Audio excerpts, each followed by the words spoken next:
సర్వశక్తి గల కృపా కనికరమైన మా ప్రియ పరలోకపు తండ్రి, పరిశుద్ధుడారెచ్చు నివాసి నీ ఘనమైన నామమునకు లెక్కలేని స్తుతులు స్తోత్రములు చెల్లించుకుంటున్నాం ప్రభా. అయోగ్యులము జనబిడలమైన మమ్మల్ని ప్రేమించి ప్రభా 6 మాసములు మమ్మల్ని కాచి కాపాడి 7వ మాసంలోనికి మమ్మల్ని ప్రవేశింపచేసి మొదటి ఆరాధనలోనికి మమ్మల్ని తోడుకొచ్చిన దేవా, నీకు అనేకమైన కోట్ల స్తుతులు స్తోత్రాలు చెల్లించుకుంటున్నాం ప్రభా. జనబిడలమైనటువంటి మా నాయనా, నా తండ్రి, మా మధ్య మీరున్నారని నమ్ముతున్నాము నాయన. స్తోత్రాలు ప్రభా. నిలబడండి, నింపుతాను, మాట్లాడేవారు మీరు కాదు, నేనే అని సెలవిచ్చిన తండ్రి. నీ నామమున బట్టి నిలవబడి ఉన్నాను ప్రభా. సంపూర్ణముగా అయ్యా ఈ సిలువ చాటును నన్ను మరుగుపరిచి, పురుగును మట్టి గట్టును నన్ను కొద్ది క్షణంలో నీ సిలువ చాటును మరుగుపరిచి, నీ బిడలమైన మాకు ఎట్టి వాక్యహారం అవసరమో మీరే వడ్డించి తృప్తిపరిచి బలపరచండి ప్రభా. నీ మాటలు నా నోటి నుంచి నీ నోటికి నన్ను దొరగవాడుకోను. మా మధ్య ప్రధాన యాజకుడుగా దిగివచ్చి మాతో మాట్లాడడానికి మా మధ్య నిలిచిన మంచి బోధకుడా, ఎట్టి వాక్యాహారము మాకు వివరించనయ్యన్నాయి. అట్టి వాక్యాహారమును మాకు వినిపించి తినిపించు. మీరు చెప్పిన ప్రతి మాట మా హృదయంలో భద్రపరచు. యేసు నామమున వేడుకొంచున్నాను పరమ తండ్రి. నిర్గమాకాండం 2వ అధ్యాయం 1వ వచనం. కుమార్తెను వివాహం చేసుకునేను.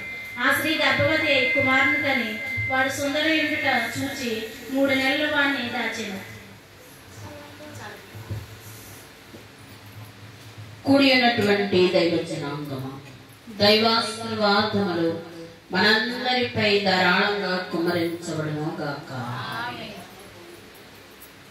అయితే చదవబడినటువంటి వాక్యములో లేవి వంశస్థుడొకడు లేవి కుమార్తెను వివాహం చేసుకున్నాడు.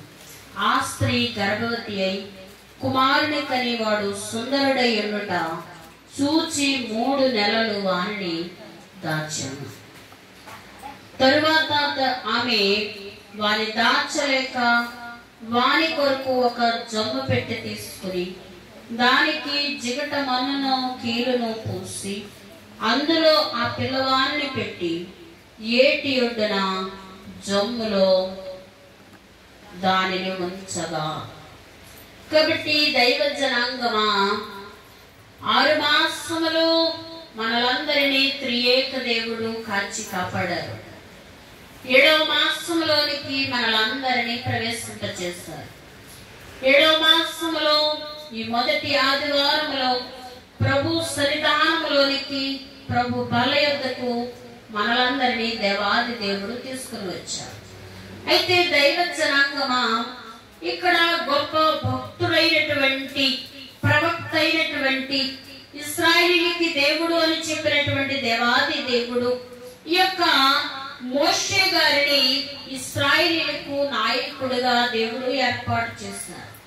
అయితే ఇప్పుడు ఆ యొక్క జన్మను గురించి, ఆయన జన్మించినప్పుడు ఆ యొక్క మగపిల్లలనైతే చంపివేయండి, ఆడపిల్లలనైతే బ్రతకనివ్వండి అని గొప్ప శాసనము పుట్టింది ఒక రాజు ద్వారా, పరో రాజు ద్వారా. అయితే ఆ శాసనము పుట్టినప్పుడు సర్వ శరీరులకు దేవుడను యెహోవాను నాకు అసాధ్యమైనది ఏదైనా ఉండునా అని ప్రభు మాట్లాడుతూ ఉన్నారు. అయితే ఆయన సర్వశక్తి ద్వారా ఆయన కార్యమును ఎంతగా జరిగించారో ఈ యొక్క అధ్యాయంలో మనం చూస్తూ ఉన్నాం. కాబట్టి దైవ జనాంగమా, ఇప్పుడు లేవి వంశస్థుడు ఒకడు వెళ్ళి లేవి కుమార్తెను వివాహము చేసుకున్నారు. ఆ స్త్రీ గర్భవతి అయి కుమారుని కని వాడు సుందరుడై ఉండుట చూచి 3 నెలలు వారిని దాచెను. ఎన్ని నెలలు దాచిందంట? 3 నెలలు దాచింది. ఈ 3 నెలలు ఎలా దాయాలంటే ఏడుపు పడకూడదు. కాబట్టి ఈ యొక్క 3 నెలలు ఎలాగైతే దాచిపెట్టింది తల్లి, కానీ ఇంకా వారిని దాచలేక ఏం చేసిందంట, జమ్ము పెట్టి తీసుకుని దానికి జిగట మన్నును కీలును పూసి అందులో ఆ పిల్లవాని పెట్టి ఏటి ఒడ్డున జమ్ములో దానిని ఉంచగా వారికి ఏమి సంభవించెనో తెలుసుకొనుటకు వారి అక్క దూరముగా నిలిచి ఉండెను. కాబట్టి ఈ యొక్క ఒక జమ్ము పెట్టి తీసుకుంది, ఆ జమ్ము పెట్టెలో పిల్లవాడిని పెట్టింది. అయితే చుట్టూరు కూడా ఏమి పూసిందంట, కీలు పూసింది. ఎందుకు పూసిందంటే నీరు అందులోనికి వెళ్లకుండా. కాబట్టి నీరు అందులోనికి వెళ్లకుండా ఆ యొక్క చుట్టూరు కూడా కీలు పూసింది. అయితే వాని యొక్క దూరముగా నిలుచుండి ఆ పిల్లవానికి ఏమి సంభవిస్తా ఉన్నదో అని భయపడి దూరంగా నిలుచుండి చూస్తా ఉంది.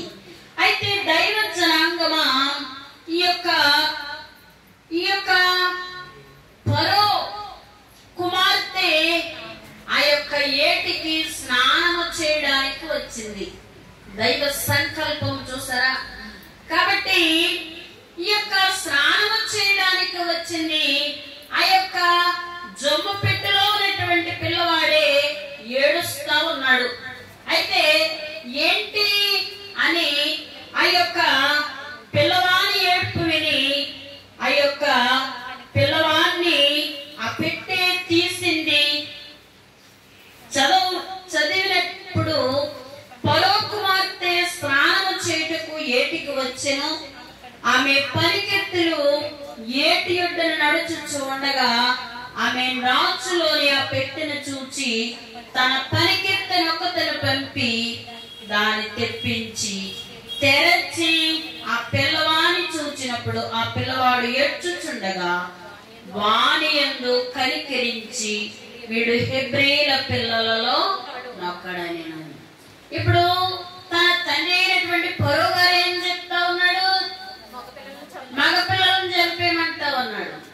అయితే కుమార్తె, రాజకుమార్తె అయినటువంటి ఫరో కుమార్తె ఏమనుకుంటా ఉంది, ఇక్కడ హెబ్రీల పిల్లలలో ఒక్కడై ఉంటాడు అని ఆమె గ్రహించేసింది. కాబట్టి అప్పుడు ఈ యొక్క వారి అక్క ఆ యొక్క ఫరో కుమార్తెతో ఉన్నది. కాబట్టి ఆ యొక్క ఫరో కుమార్తెను ఇదిగో ఈ యొక్క నీ కొరకు ఈ పిల్లవాని పెంచుటకు నేను వెళ్ళి ఎవరొక్కరు దాదిని తీసుకురమంది, నీ కొరకు ఈ పిల్లవాడిని పెంచడానికి నేను ఒక దాదిని తీసుకువస్తాను అని ఫరో అక్క వెళ్ళి ఎవరిని తీసుకొచ్చిందంట, మోషే గారి తల్లిని తీసుకొచ్చింది. కాబట్టి సర్వ శరీరులకు దేవుడను యెహోవాను నాకు అసాధ్యమైనదేదైనా ముందు నా అనుసరించిన దేవుడు ఇప్పుడు అసాధ్యమైనటువంటి కార్యాన్ని దేవుడు ఏం చేశారంట, సాధ్యపరిచారు. 3 నెలలు దాచింది తల్లి, ఇంకా దాయలేక ఒక జమ్ము పెట్టి తీసుకొని ఆ యొక్క ఏటిలో విడిచిపెట్టింది.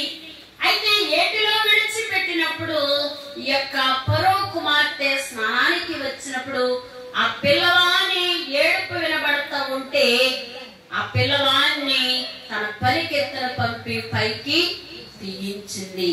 అయితే తీయించినటువంటి ఆమె ఏమనుకుంది, ఎవరొక్కరు పిల్లడు అనుకోవచ్చు కదా, హెబ్రీల పిల్లలలో ఒక్కడై ఉంటాడు. కాబట్టి ఆ పిల్లవాన్ని ఎప్పుడైతే చూచిందో వాని ఎడల కనికరపడిందంట, వాని ఎడల కనికరపడింది. కాబట్టి దైవ జనాంగమా కనికరపడి ఇదిగో ఈ పిల్లవాడిని పెంచడానికి ఒక దాదిని తీసుకురా అని చెప్పినప్పుడు ఆ ఫరో కుమార్తె చెప్పిన వెంటనే ఈ యొక్క ఫరో కుమార్తె కూడా ఎవరున్నారు అంటే మోషే గారు అక్క ఉంది. ఆమె వెళ్ళి ఆమె తల్లిని పిలుచుకు వచ్చినప్పుడు ఇప్పుడు తల్లిని బిడ్డను దేవుడు ఎక్కడ పెంచుతా ఉన్నారంట? ఏ రాజైతే మగ పిల్లను చంపివేయండి అని చెప్పారో ఆ రాజు ఇంటిలోనే ఈ యొక్క తల్లిని బిడ్డను దేవుడు చేర్చారు. దేవునికి స్తోత్రం. కాబట్టి దైవ జనాంగమా అసాధ్యమైనటువంటి కార్యాన్ని దేవుడు ఏం చేశారంట? నరులకు సాధ్యము కానివి కలవు నాకవి సాధ్యములగును కదా.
మోషే గారిని తల్లి అయినటువంటి ఆ యొక్క యాకోబెదు గారు ఈ యొక్క మోషే గారిని దేవుడు తల్లి ఒడిలోనికి చేర్చాడు.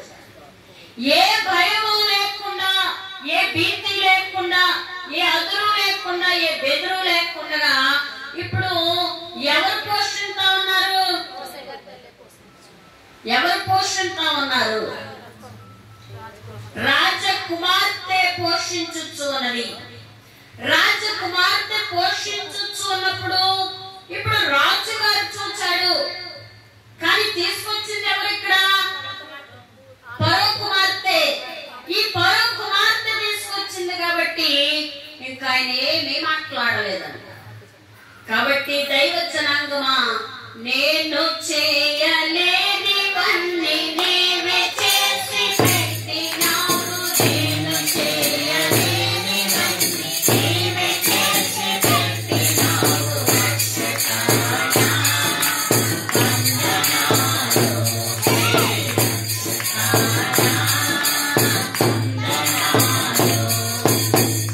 ఇది చేయలేనటువంటి పని, మోషే గారి తల్లి చేయలేనటువంటి పని ఇప్పుడు ఎవరు చేస్తా ఉన్నారంట? దేవుడు చేస్తా ఉన్నారు.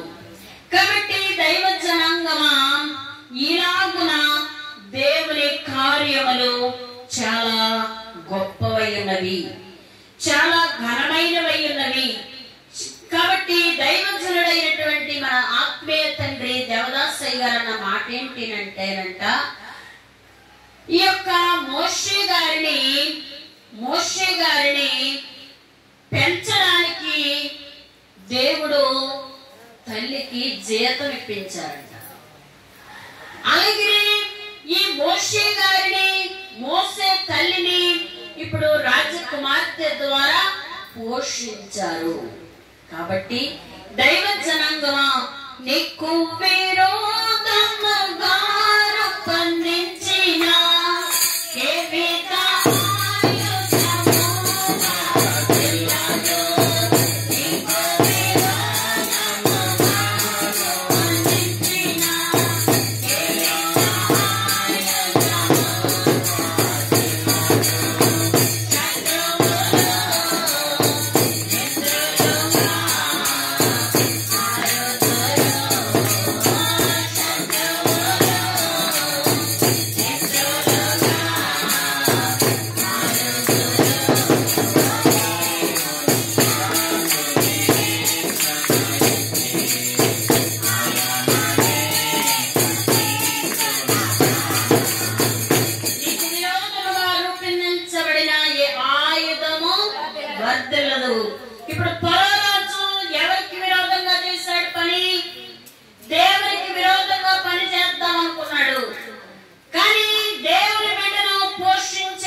కీలును పూసి అందులో ఆ పిల్లవాడిని పెట్టి ఏటి ఎటన జమ్ములో దాన్ని ఉంచారు.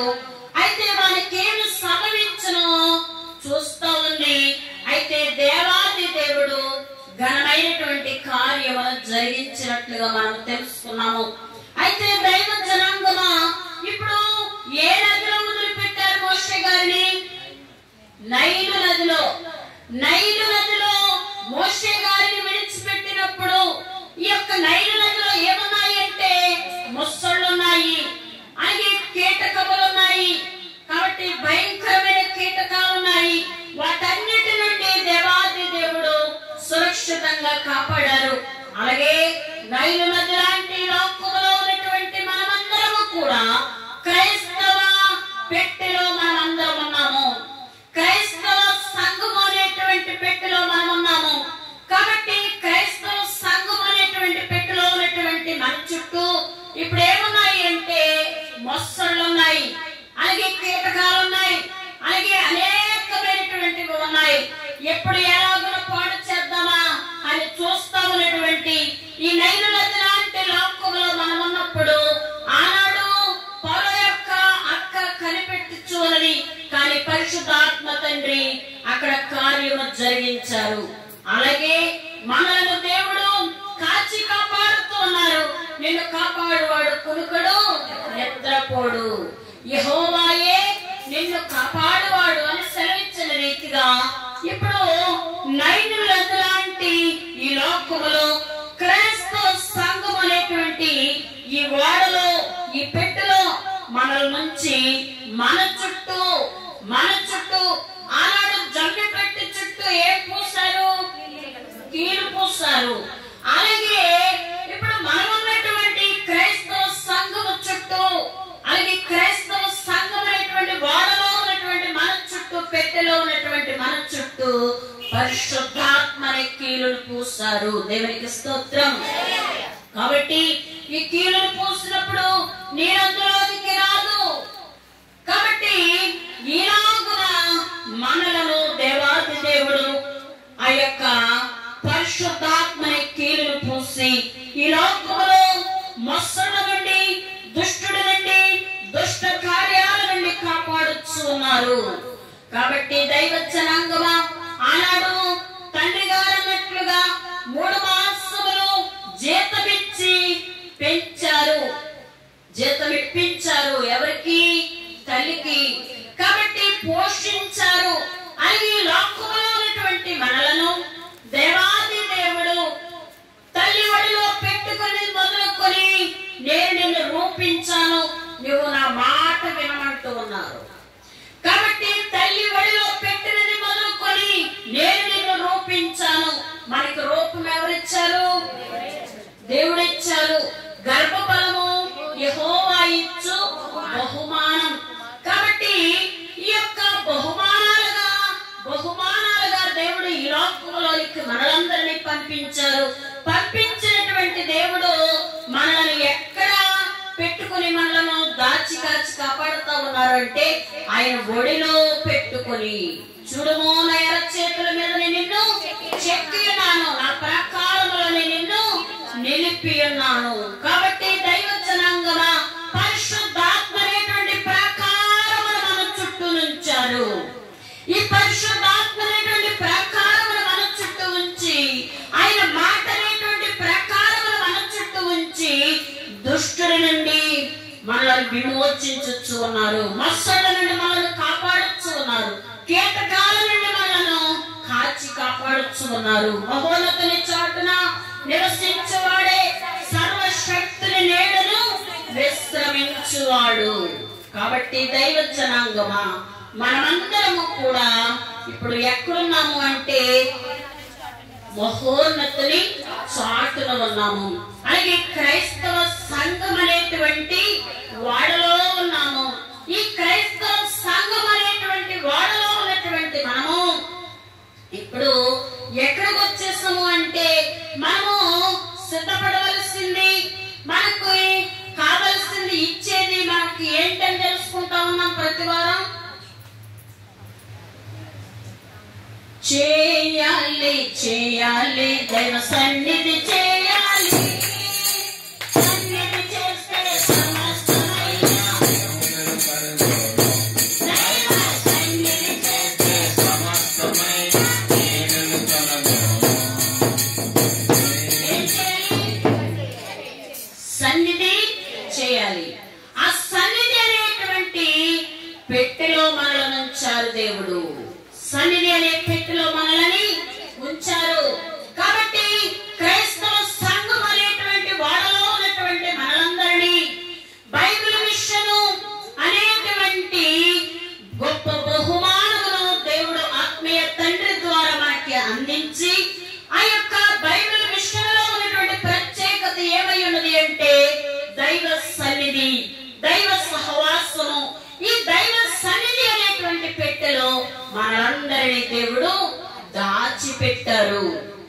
దాచిపెట్టారు. కాబట్టి దైవజనాంగమా, నిర్గమకాండము 3వ అధ్యాయము 3వ వచనం. అప్పుడు మోషే, ఆ పొద ఎలా కాలిపోలేదు, నేను ఆ తట్టు వెళ్ళి ఈ గొప్ప వింత చూచెదననుకొనెను. దానిని చూచుటకు అతడు ఆ తట్టు వచ్చుట యెహోవా చూచెను. దేవుడు ఆ పొద నడుమ నుండి మోషే మోషే అని అతడు పిలిచెను. అందుకతడు చిత్తము ప్రభువా అనెను.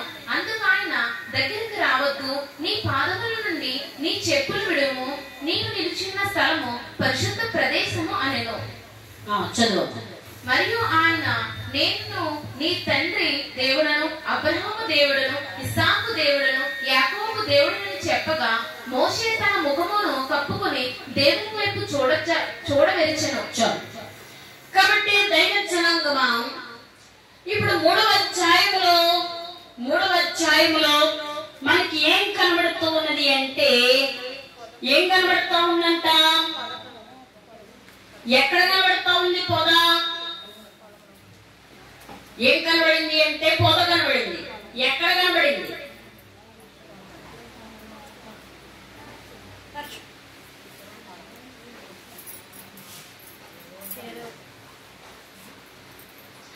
హోరేబు పర్వతంపై. కాబట్టి ఇప్పుడు హోరేబుకు వచ్చెను. అయితే యొక్క హోరేబు వద్ద దేవుని పర్వతమైనటువంటి హోరేబు వద్దకు వచ్చాడు. ఈ పర్వతం ఎవరి పర్వతం అంట? దేవుని పర్వతము. ఈ కొండలు, ఈ గుట్టలు, ఈ యొక్క సృష్టి అంతటిని దేవుడు కొలువు చేశారు.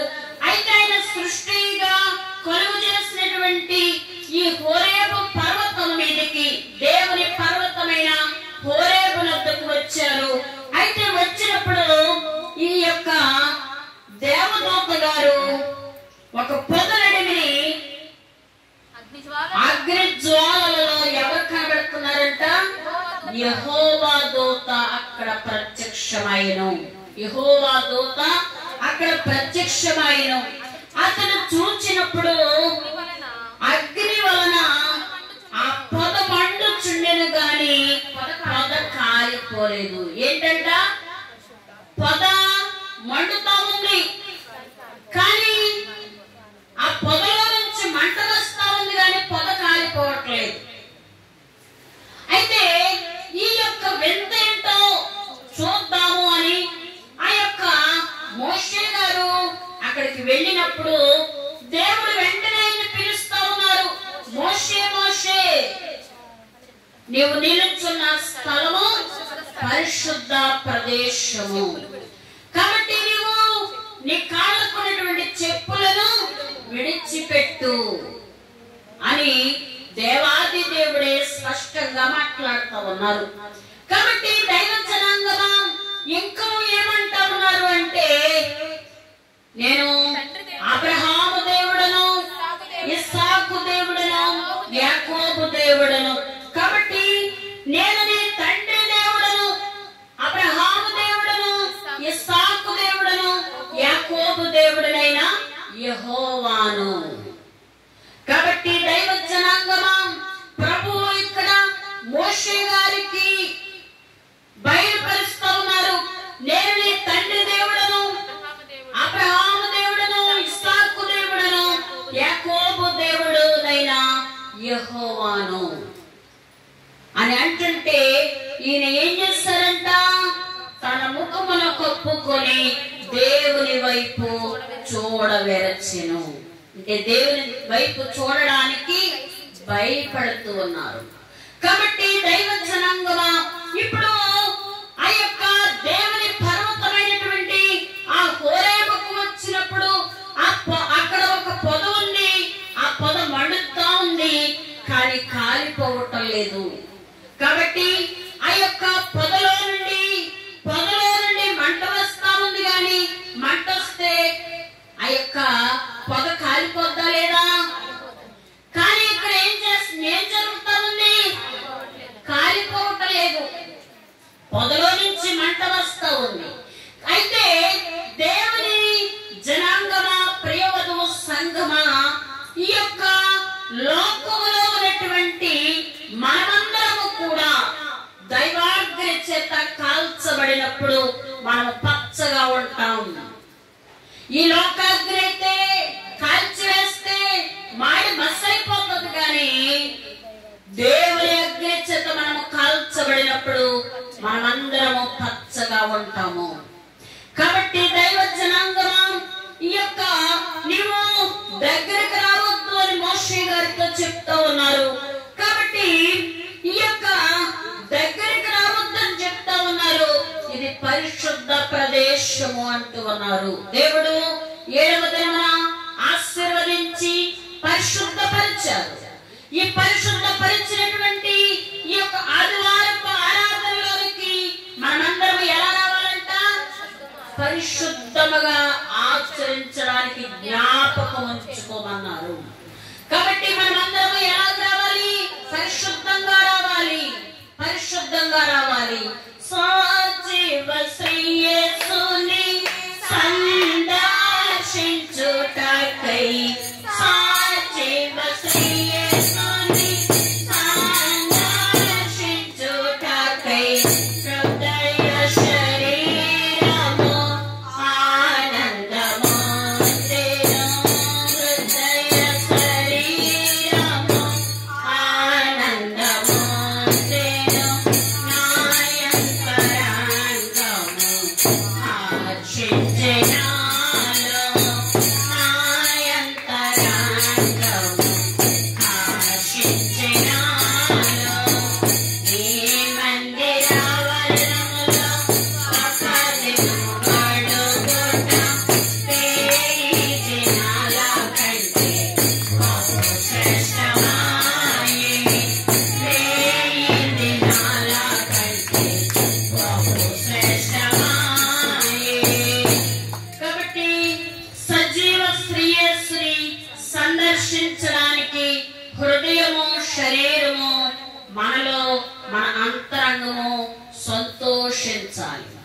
నీ పూర్ణ హృదయముతోను, నీ పూర్ణ ఆత్మతోను, నీ పూర్ణ శక్తితోను, నీ పూర్ణ వివేకముతోను నీ దేవుడిని యెహోవాను ప్రేమించాలి, ప్రేమించాలి. కాబట్టి ఆయన మనము మనసారా ప్రేమించినప్పుడే మనము ఆశీర్వదించబడతాం. కాబట్టి నిర్గమాకాండము 1వ అధ్యాయములో ఈ యొక్క ఇశ్రాయేలీయులైనటువంటి వారికి ఈ యొక్క మంత్రస్వాములు దేవుని ప్రేమించారు కనుక వారు ఏం చేశారంట? దేవునికి భయపడ్డారు, దేవునికి భయపడ్డారు. దేవునికి భయపడినందున వారికి దేవుడు వంశాభివృద్ధి కలుగు చేస్తారు. కాబట్టి దైవ జనాంగమా, ఇప్పుడు మనమందరము కూడా దేవుని ఎడల భయభక్తులు చూపవలసిన వారమై ఉన్నాం. కాబట్టి ఈ యొక్క పరిశుద్ధాత్మ అగ్ని ద్వారా ఇక్కడ పొద మండుచున్నది. అయితే అక్కడ ఉన్నటువంటి పొద కాలిపోవట్లేదు. కాబట్టి అయితే ఈ వింతేటో చూద్దామని వెళ్ళేటప్పుడు అక్కడ ఎవరున్నారు అంటే యెహోవా దూత గారు ప్రత్యక్షమైంది. యెహోవా దూత గారు ప్రత్యక్షమై, నేను తండ్రి దేవుడును, అబ్రహాము దేవుడును, ఇస్సాకు దేవుడును, యాకోబు దేవుడునైనా యెహోవాను అని మాట్లాడుతూ ఉన్నారు. అయితే దైవ జనాంగమా, పరిశుద్ధ ఆదివారములో మందిరములోకి వచ్చినటువంటి మనమందరము కూడా ఎలాగ రావాలి అంటే ఇక్కడ మోషే గారిని చెప్పులు విడిచిపెట్టమన్నారు. అయితే మనలను ఇప్పుడు ఏమి విడిచిపెట్టమంటూ ఉన్నారు? పాపాన్ని విడిచిపెట్టమంటూ ఉన్నారు. పాపాన్ని విడిచిపెట్టమంటూ ఉన్నారు. చెడు ప్రవర్తనని విడిచిపెట్టమంటూ ఉన్నారు. మనలో ఉన్నటువంటి చెడంతటిని కూడా మనం స్నానం చేసినప్పుడు మన ఒంటి మీద మురికి ఎలాగైతే పోతూ ఉందో అలాగే మనము దైవ ప్రార్థన ద్వారా, దైవ వాక్యము ద్వారా గృహలో పాపాలను ఒప్పుకోవాలి. మాటలందరి పాపాలు మన్నించమని అడగాలి. ఆటపాటలందు మాటలాడటం కూడా నేరం కనుక వాటన్నిటినీ మనము ప్రభు దగ్గర ఒప్పుకోవాలి. అలాగే కళలో చేసినటువంటి తప్పులన్నీ ఒప్పుకోవాలి. ఎవరిని అల్లరి పెట్టామో వారి వద్ద ఒప్పుకోవాలి. కాబట్టి ఎవరి యొద్ద ఏ చెడు చెప్పావో ఒకరిని గురించి పేరు చెడగొట్టడానికి చెప్పావో ఆ చెడును గురించి వారి దగ్గర ఒప్పుకోవాలి. కాబట్టి దైవ జనాంగమా వాటన్నిటిని విడిచిపెడితేనే మనము దైవ సన్నిధిలోనికి మనము రావడానికి వీలున్నది. మోషే గారితో దేవుడు మాట్లాడుతూ ఉన్నారు కదా, నీ చెప్పులు, నీ పాదముల నుండి చెప్పులు విడిచిపెట్టు. కాబట్టి మనలో ఉన్న చెడు ప్రవర్తన, చెడు క్రియలు, చెడంతటిని, పాపమంతటిని మనము బయట విడిచిపెట్టేసి దేవుని సన్నిధానంలోనికి మనము రావలసిన వారమై ఉన్నాము. కాబట్టి దైవ జనాంగమా, ఇప్పుడు మోషే గారైతే పొద చూస్తూ ఉన్నారు, దేవుడైతే మోషే గారిని చూస్తా ఉన్నారంట. కాబట్టి అలాగే ఈ లోకములో మనందరికీ కూడా శ్రమలు కలుగుతూ ఉంటాయి. అయితే మనందరం కూడా శ్రమల వైపు చూస్తా ఉంటాం, కానీ దేవుడైతే మన వైపు చూస్తా ఉన్నారంట. కాబట్టి ఈ యొక్క శ్రమల వైపు మనము చూడకూడదు, కానీ మనం ఎవరి వైపు చూడాలంట? శ్రమ నుండి తప్పించే దేవుని వైపు మనము చూడాలి. కాబట్టి శ్రమల నుండి తప్పించడానికి ప్రభు మన వైపు చూస్తా ఉన్నారు. కాబట్టి మనమందరము శ్రమల నుండి తప్పించే ప్రభు వైపు మనము చూడవలసిన వారిగా ఉండాలి. కాబట్టి శ్రమల నుండి తప్పించడానికి ఈ లోకములో హెచ్చుగా చూడాలని మనందరినీ కూడా దేవుడు హెచ్చుగా చూడాలని, అలాగే మనందరినీ శ్రమల నుండి తప్పించాలని ప్రభువు మన కొరకు ఆశపడుచున్నారు. గతించిన వారంలో మనం తెలుసుకున్నాం కదా, సాతాను ఎవరిలా వచ్చింది ఆదాము దగ్గరికి? పాములాగా వచ్చింది, సర్పంలా వచ్చింది. అలాగే సర్పరూపముతో ఆ యొక్క ఆదాము దగ్గరికి వచ్చినటువంటి సాతాను ఇప్పుడు అనేక రీతులుగా కష్టాలు, అలాగే శ్రమలు, ఇబ్బందులు, శోధనలు, అనేకమైనటువంటి అవస్థలతో మనలను వాడు ఏం చేస్తా ఉన్నాడంట? విసిగిస్తా ఉన్నాడు, ఇబ్బంది పెడతా ఉన్నాడు. ఇవి కలిగినప్పుడు మనకి ఎవరి మీద తీసుకొస్తుంది? దేవుని మీద తీసుకొస్తుంది. అది అందుకే చేస్తా ఉన్నాడు. అది పనే అది. ఎంతసేపు కూడా దోచుకుంటాం వాడి పని. ఈ దోచుకున్నప్పుడు ఈ సాతానుడు దోచుకున్నాడని అనుకోం, కానీ మనం ఎవరి మీద తీసుకుంటాం? దేవుని మీద తీసుకుంటాం. కాబట్టి దైవ జనాంగమా, చేసి కొన్నరాదు ఆపదము, చేసి కొన్నరాదు దేవుని పాదము, చేసి కొన్నరాదు కష్టము వచ్చిన గాని, నష్టము వచ్చిన గాని, ఇష్టము లేకపోని, భ్రష్టుడమైనను గాని, భ్రష్టానను జావేనా, నీ సృష్టి చిన్నయన్నవేనా,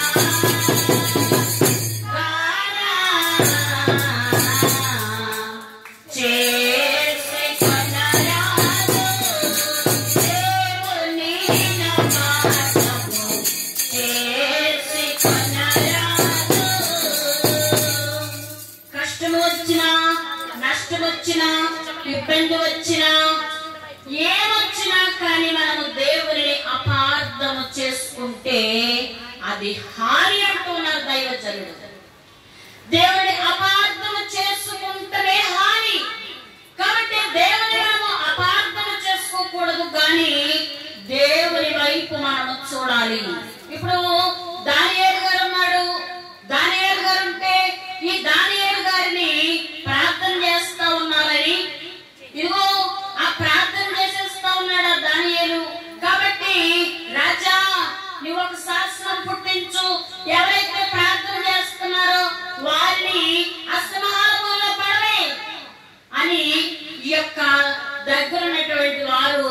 ఈ యొక్క నెబుకద్నెజర్ రాజుకు చెప్పినప్పుడు ఈ యొక్క నెబుకద్నెజర్ రాజు ఒక శాసనం పుట్టించాడు. ఇదిగో నీవు ఆ యొక్క ప్రతిభకు నమస్కారం చేయమంటే ప్రార్థన చేయటం కుదరదు అని నీవు చెప్పినా గాని రాజా నీ మాట లెక్కలేదు. కాబట్టి నువ్వు ఇప్పుడు ఏం చేయాలి?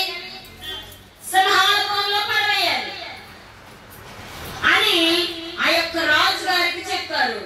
రాజు గారికి చెప్పినప్పుడు ఆ రాజు ఏం చేశాడు? సింహాసనంలో పడేశాడు. ఈ యొక్క ముమ్మారు రాజు మాట లెక్క చేయకుండా ముమ్మారు కిటికీ వైపు ఆ యొక్క కిటికీలు తలుపు తీసి ఆ యొక్క కిటికీ దగ్గర ఆయన మోకరించాడు. మోకరించినటువంటి దానియేలు గారిని పట్టుకెళ్ళి ఎక్కడ పడేశారు? సింహాల బోన్లో పడేశారు. సింహాల బోన్లో పడవేసినప్పుడంట ఆ అసలు సింహం ఊళ్ళోకి వస్తుందంటేనే పారిపోతాం. కానీ దేవాది దేవుడు నాకున్నాడు, నాకు భయం లేదు అని ఈ యొక్క దానియేలు గారు ధైర్యం కలిగి ఉన్నాడు. దేవుని నిరీక్షణ పట్టుకుని ఉన్నాడు. దేవుని యొక్క నిరీక్షణ కలిగి ఉన్నాడు.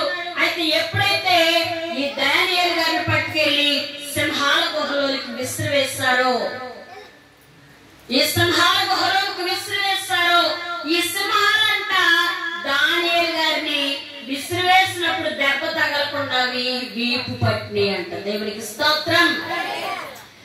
అయితే దైవ జనాంగమా ఎప్పుడైతే ఆ సింహాల గుహలోకి విసిరివేశారో ఇంకెక్కడ పని అయిపోయింది అనుకున్నారు అక్కడ ఉన్న వారందరూ కూడా.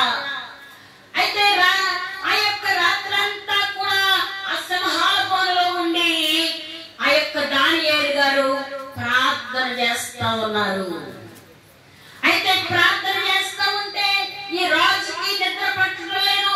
ఇగో ఈ ఉట్టిని ఆ యొక్క దానియేలుని పట్టుకెళ్ళి ఆ గుహలో వేయించారు.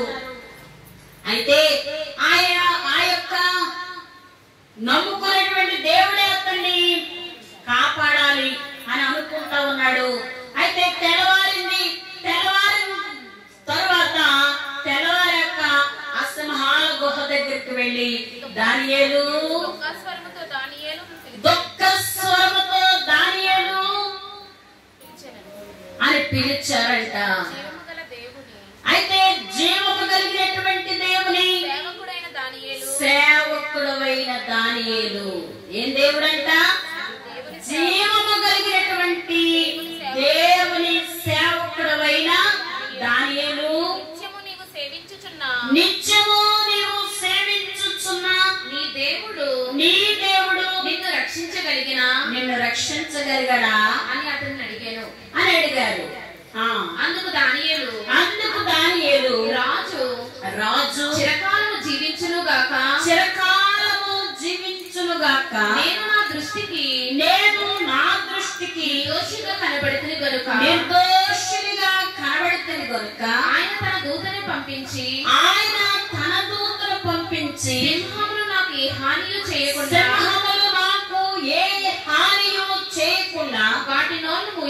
వాటి నోళ్ళు మూయించెను. దేవునికి స్తోత్రం. కాబట్టి నా ఈ యొక్క రాజు గారు ఏమంటా ఉన్నారు? జీవము గల దేవుని సేవకుడైన దానియేలు నిత్యము నీవు సేవించుచున్నటువంటి నీ దేవుడు నిన్ను రక్షింపగలిగాడా అని అడుగుతా ఉంటే నేను దేవుని దృష్టికి నిర్దోషిగా ఉన్నానయ్యా. రాజు చిరంజీవి అగునుగాక. కాబట్టి రాజా నేను నా దేవుని దృష్టికి నేను నిర్దోషిగా ఉన్నాను కనుక సింహములు నాకు ఏ హానియు చేయనియ్యలేదు అని సాక్ష్యం ఇచ్చాడు. ఈ రాజు వెంటనే ఈ యొక్క సింహాల తలుపు తీయించి దానియేలు గారిని బయటికి రమ్మని ఎవరైతే ఈ కుట్ర పన్నారో వారినంట ఆ యొక్క సింహాల బోనులోనికి విసిరివేశారంట. ఈ సింహాల ఎప్పుడైతే విసిరివేశారో ఇంకా లోపల కూడా వెళ్ళకుండానే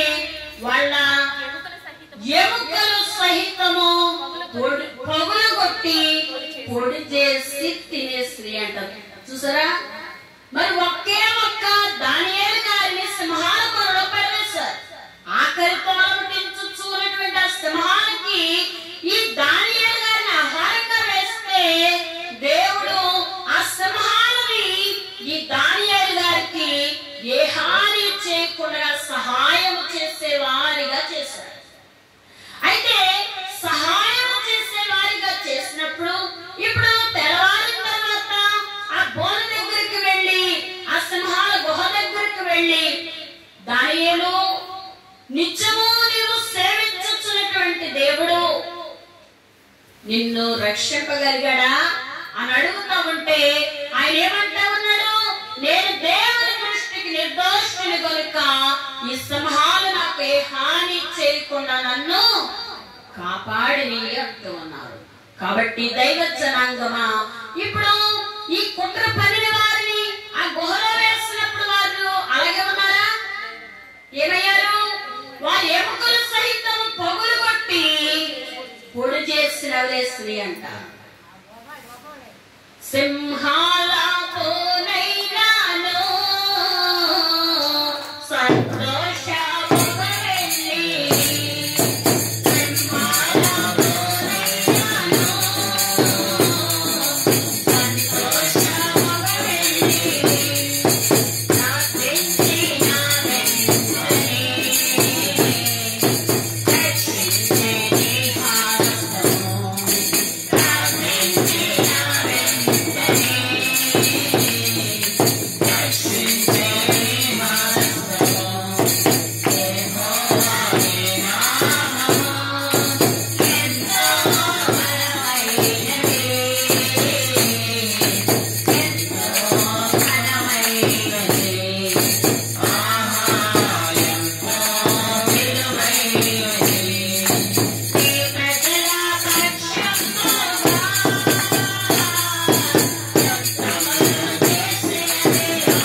కాపాడారు.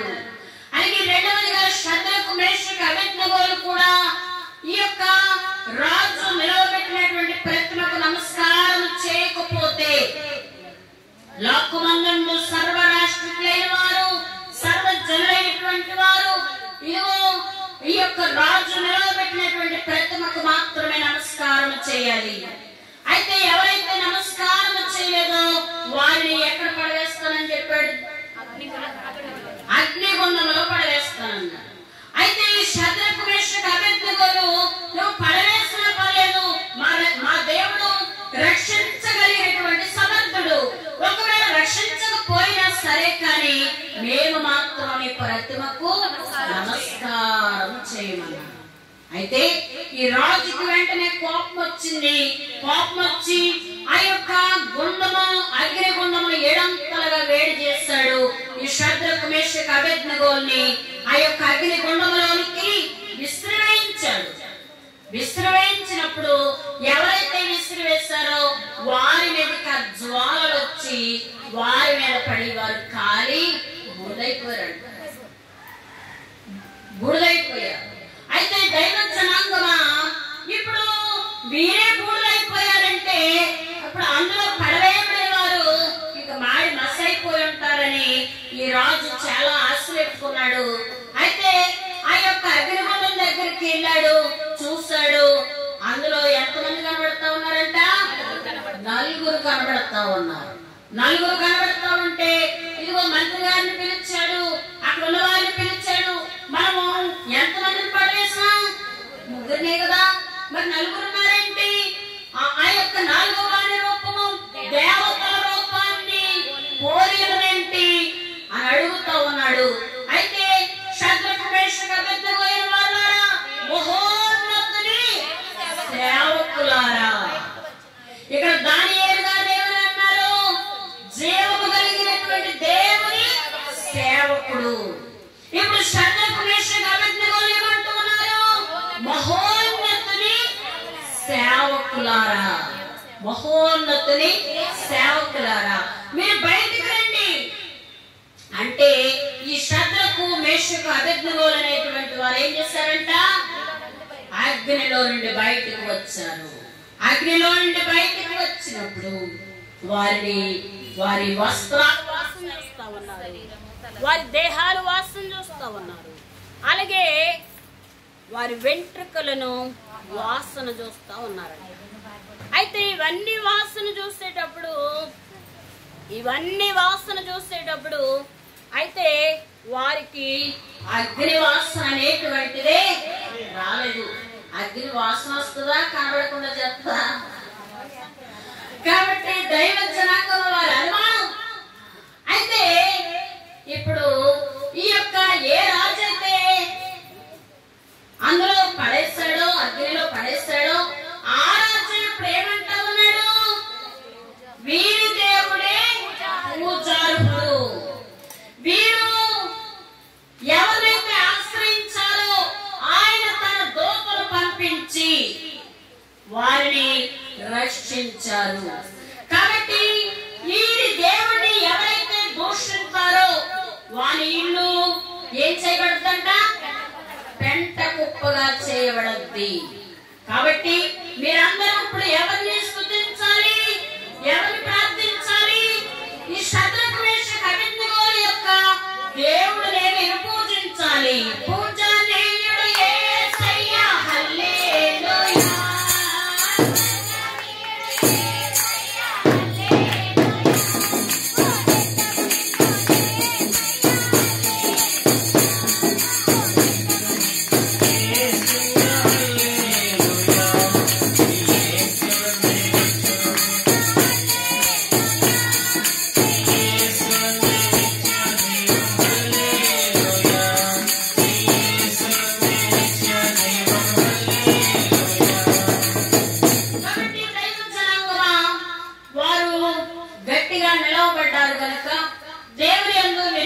కలిగిన వారై ఉన్నారు గనుక, దేవుని యొక్క విశ్వాసం నుంచి వారు నిలవబడ్డారు గనుక వారి పక్షముగా ఎవరున్నారంట? దేవాది దేవుడు ఉన్నారు. కాబట్టి రాజు చెప్తా ఉన్నాడు కదా, ఎవరినైతే ఆశ్రయించారో తన దూతను పంపి ఆయన వారిని రక్షించాడు అని చెప్తా ఉన్నారు. దైవ జనాంగమా, ఇప్పుడు శద్రకు మేషకు అబేద్నెగోలు పరిశుద్ధ అగ్నితో నింపబడ్డారు. కాబట్టి వారిని లోకాగ్ని కాల్చలేకపోయింది. కాబట్టి దైవ జనాంగమా, ఇప్పుడు పరిశుద్ధ అగ్ని మనలను బ్రతికిస్తాది. పరిశుద్ధ అగ్ని మనలను ఆదరిస్తాది. పరిశుద్ధ అగ్ని మనలను ఆయత్తపరుస్తాది. కాబట్టి దైవ జనాంగమా, దేవాది దేవుడు నేడు రేపు రానయ్యున్నారు కనుక నైలు నది లాంటి ఈ యొక్క లోకములో ఉన్నటువంటి మనలందరినీ కూడా దేవాది దేవుడు ఈ క్రైస్తవ సంఘం అనేటువంటి వాడలో మనల్ని భద్రపరిచారు.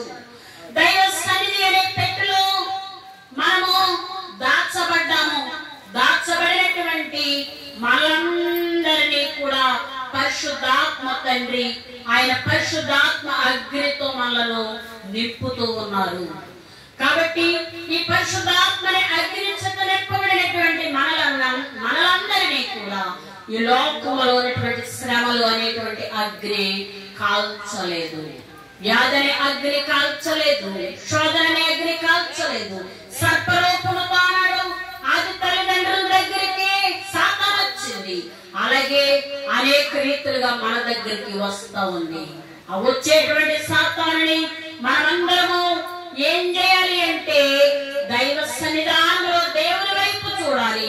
చూసినటువంటి మన చుట్టూ మనకి దేవుడు జమ్ము పెట్టెలో పెట్టి దైవ సన్నిధి అనేటువంటి క్రైస్తవ వాడలో పెట్టి దైవ సన్నిధి అనే పెట్టెలోనికి మనల్ని భద్రపరిచారు కనుక మన చుట్టూ పరిశుద్ధాత్మనే కీలు పూసారు. ఈ పరిశుద్ధాత్మనే కీలు పూసారు కాబట్టి మనల్ని ఈ లోకములో ఉన్న మొసళ్ళు కాని దుష్టుడు కాని మనల్ని ఎవరు ఏమీ చేయలేరు.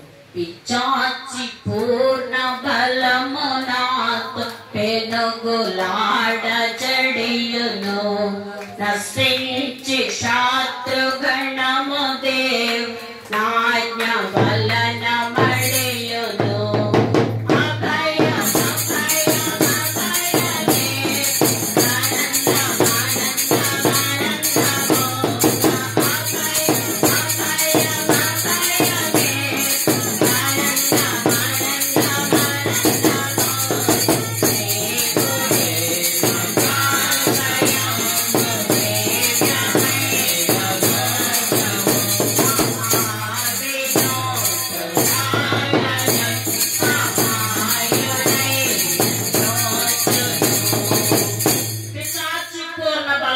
సాతానుతో పెనుగులాడుతా ఉంది. నశించేటువంటి శత్రుగణము దేవుని ఆజ్ఞ వలనే మడిచివేసేవారై ఉన్నారు. కాబట్టి మనల్ని నశింపజేయాలని అనేకమైనటువంటి శత్రు గణాలు మన మీదకి వచ్చినప్పటికీ అవన్నిటినీ దేవుని ఆజ్ఞ ద్వారా దేవుడు మడిచివేసేవారై ఉన్నారు. కాబట్టి దేవుని ఆజ్ఞ లేకుండా ఏది పోదు, ఏది రాదు. కాబట్టి దైవ జనాంగమా, దేవుడిచ్చేటువంటి ఆజ్ఞ వైపు మనము తేరి చూడవలసిన వారమై ఉన్నాము. ఆయన తండ్రిగా తలంచి ఆజ్ఞాపించేవారై ఉన్నారు, కుమారుడుగా పలికేవారై ఉన్నారు.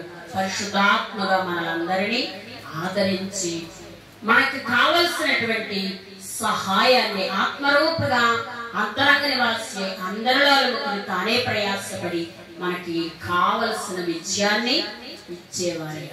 కాబట్టి దైవ జనాంగమా, ఏ కార్యమైనా మన జీవితంలో జరగాలి అంటే తండ్రి గారు తలంచాలి, ఆయన ఆజ్ఞ ఇవ్వాలి. అప్పుడు కుమారుడైన దేవుడు ఆమేన్ అని పలకాలి. పరిశుద్ధాత్మ తండ్రి ప్రయాసపడి మనకి కావలసిన ఫలాన్ని, వరాన్ని, బహుమానాన్ని, జయాన్ని, స్వస్థతని, అన్నింటినీ కావలసిన వాటిని మనకి ఇచ్చేవారే ఉన్నారు. కాబట్టి దైవ జనాంగమా, దేవుని ఆజ్ఞ కొరకు ఆయన వైపు ఎదురు చూసి ఆయన చిత్తానుసారంగా మనమందరము జీవించి, ఇక్కడ మోషే గారిని దేవుడు ఇది పరిశుద్ధ ప్రదేశము, నీ చెప్పులు విడిచిపెట్టన్నారు.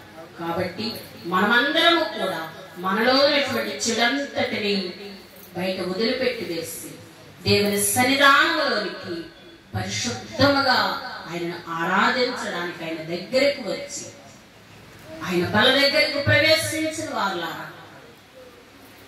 మనమందరము కూడా ఆయన ఇచ్చే శరీర రక్తాల ద్వారా మనల్ని పోషించుచు ఉన్నారు, మనల్ని బలపరచుచు ఉన్నారు. కనుక ఆయన శరీర రక్తాలు అందుకొని ఈ లోకంలో అన్నిటినీ అందరినీ జయించే దీవెన తండ్రి మనకు దయచేయును గాక. ఆమేన్. సర్వశక్తి గల కృపా కనికరమైన మా ప్రియ పరలోకపు తండ్రి, పరిశుద్ధుడైన నివాసి నీ ఘనమైన నామమునకు లెక్కలేని స్తుతులు స్తోత్రాలు చెల్లించుకుంటున్నాం ప్రభా. అయోగ్యులము నిలబడాలని మమ్మల్ని అందరినీ ప్రేమించి చివరి కాలంలో ఉన్న మమ్మలను ప్రభా, అయ్యా ఇదిగో బైబిల్ మిషన్ను ప్రభా మా ఆత్మీయ తండ్రి గారి ద్వారా మాకు బహుమానంగా ఇచ్చి, అయ్యా మా ఆత్మీయ తండ్రి గారి ద్వారా ప్రభా ఇదిగో నైనా తని ఈ బైబిల్ మిషన్ బిడలుగా మమ్మల్ని మీరు తయారు చేసి ప్రభా ఇదిగో నేను తండ్రి ఆనాడు మోషే గారితో మీరు మాట్లాడారు ప్రభా. నీ తండ్రి దేవుడను, అబ్రహాము దేవుడను, ఇస్సాకు దేవుడను, యాకోబు దేవుడనైన యెహోవాను సెలవిచ్చిన దేవా, మీకు అసాధ్యమైనట్టు ఏదీ లేదు ప్రభా. ఇదిగో ఈ లోకములోనైనా నా తండ్రి ప్రభా పాపము చేత, కష్టము చేత, శోధన చేత, నైనా వ్యాధి చేత మేము మండించబడుచున్నాం ప్రభా. కానీ అవి మనం కాల్చలేవు ప్రభా.